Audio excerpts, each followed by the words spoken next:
মানুষের বেশভূষাকে সুন্দর করাই তার কাজ, অর্থাৎ নরসুন্দর তিনি। নিজের সেলুনের এক কোণায় খুলেছেন ব্যতিক্রমী এই পাঠাগার, যাতে করে সেলুনে আসা অপেক্ষমান মানুষেরা বই পড়তে পারেন। আর এই পাঠাগারে আছে কয়েকশত বই। নিজের পেশার পাশাপাশি এমনই এক পাঠাগার তৈরি করে বই পড়ার প্রতি মানুষকে উৎসাহ দিচ্ছেন প্রদীপশীল। পাঠক এবং কাস্টমারদের যে অনুভূতি, যে সাড়াটা এখন আমি পেয়ে যাচ্ছি, যে কুরাগের যে অপূর্ণতা, এটা আমার সারা জীবনে আমার মনে হয় এটা থেকে যাবে পাঠকের। ব্যতিক্রমী একটা জিনিস আমরা এখানে দেখলাম প্রদীপদার কাছে। উনি সাহিত্যমনা মানুষ, তার পরিচয় রেখেছে এখানে পাঠাগার করে। সুন্দর একটা পরিবেশ। উনি ব্যবসা করেন, ব্যবসার সাথে সাথে এলাকাকে আলোকিত করতেছেন উনি। আমরা যারা চুল দাড়ি কাটতে এখানে আসি, আমরা অনুপ্রাণিত হই বই দেখে, বই পড়ে এবং সময় কাটিয়ে। আমি প্রদীপ পজিরের আগামী দিনের সুন্দর উজ্জ্বল কামনা করছি। নিজের এই পাঠাগার নিয়ে বেশ খুশি প্রদীপ। নামের অর্থের মতোই প্রদীপ চায় বইয়ের মাধ্যমে ছড়িয়ে পড়ুক জ্ঞানের আলো।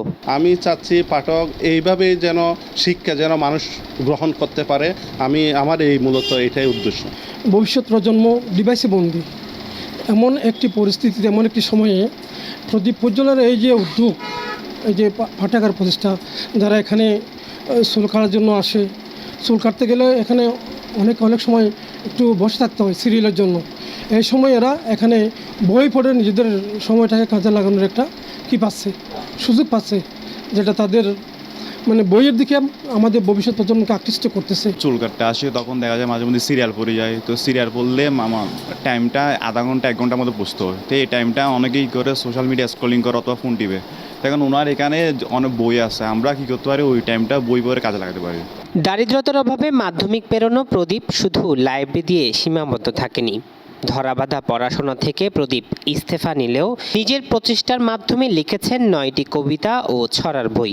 এমন সব্যসাচী নাপিতের কাছে আড্ডা দিতে আসেন পাঠক প্রেমিকরা। হ্যাঁ, 9টার মধ্যে 6টা হচ্ছে কাব্যগ্রন্থ, একটা হচ্ছে উপন্যাস, একটা হচ্ছে গল্পগ্রন্থ, আর একটা হচ্ছে শিশু সাহিত্য।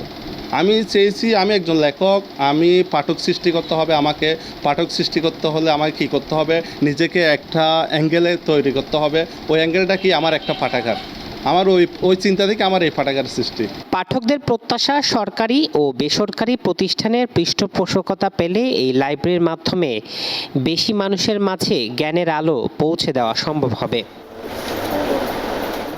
জুলকার নাইন, দৈনিক আজাদী।